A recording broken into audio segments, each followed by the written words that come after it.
Good evening student.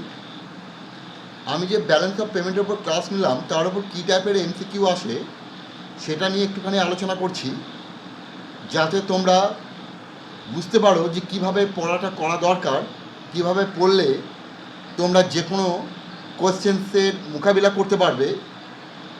তো যেমন number 1, balance of payment of a country include, কী কী ইনক্লুড করতে পারে? Current account, monetary account, capital account, all of the above. Option D. Current account মানে যেখানে আমরা বলেছি সারা বছর ধরে যেটা চলে, balance of trade, balance of service এবং ইউনিল্যাটারাল পেমেন্ট। ক্যাপিটাল অ্যাকাউন্ট মানে যেখানে আমরা ফরেন থেকে লোন নিচ্ছি, বড়োইং করছি, লেন্ডিং এবং বড়োইং।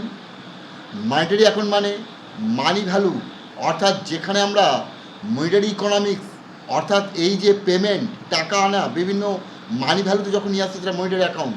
তাই অল দ্য, কারণ সবটাই মানি ভ্যালুতে নিয়ে আসা হয়, তাই অল দ্য অ্যাভাব হবে answer. Balance of payments of a country include balance of payment, balance of trade, savings and investment account, capital receipt and payments, both A and B. তাহলে এইখানে দেখো কোশ্চেন আর এই কোশ্চেন একই। Balance of payment of a country include, balance of payment a country include, কিন্তু অপশনগুলো দেখো আলাদা আলাদা। তাহলে এখানে current account, capital account, monetary account, এখানে হচ্ছে balance of trade, capital receipt and payments, saving and investment account, both A and B. তাহলে এখানে হবে both A and B, balance of trade, capital receipt and payment. Capital account মানে current account এবং capital. Saving investment আমার domestic, এটা তো আমার এই জায়গায় আসবে না। Final balance of payments of a country is, final balance of payment always balanced, always deficit, always surplus, fluctuate. Balance of payment মানেই হচ্ছে, আমরা যেহেতু ডাবল এন্ট্রি বুক কিপিং সিস্টেম, তার প্রত্যেকটি ডেবিট এন্ট্রির এগেনস্টে একটা করে ক্রেডিট এন্ট্রি। তাই আমার ডেবিট এন্ট্রিতে যেটা আমার পেমেন্ট, ক্রেডিট এন্ট্রি সেটা রিসিপ্ট, তাই এটা অলওয়েজ ব্যালেন্সড। আনসার হচ্ছে always balanced. Balance of payments of a country has parts, balance of payments of a country has parts. দুটো পার্ট থাকবে, তিনটে পার্ট থাকবে, চারটে পার্ট থাকবে, পাঁচটা পার্ট থাকবে। তাহলে ব্যালেন্স অফ পেমেন্টের কান্ট্রির কয়টা পার্ট থাকবে? তিনটে। অর্থাৎ কী কী থাকবে ব্যালেন্স অফ পেমেন্টের কান্ট্রি? তাহলে সেখানে থাকবে balance of trade, balance of services,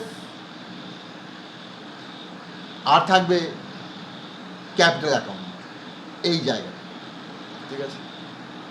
exchange rate for currencies is determined by supply and demand in system of, exchange rate for currencies is determined, or the currency exchange rate determined by supply and demand in system of fixed exchange rate, flexible exchange rate, constant government regulated। তাহলে আমরা একটু আগেই বললাম যে exchange rate currency determined by supply and demand যদি হয় তাহলে সেটা কী হতে হবে? ফ্লেক্সিবল। তাহলে সেটা হতে হবে flexible, B. If GNP of Pakistan rises, it will encourage, পাকিস্তানের জিএনপি বেড়েছে, export, both, import, none of this. তাহলে এখানে কী হবে?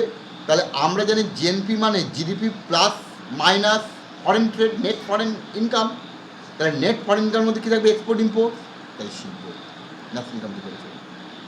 এ country that does not trade with other countries called an economy, পরিষ্কার যে আর একটা দেশ করবে না, আমরা আগেই পড়েছি, closed economy. If Japanese import more goods from Pakistan, others is remain same. Japanese import more goods from Pakistan, Pakistan বেশি গুডস আমদানি করছে।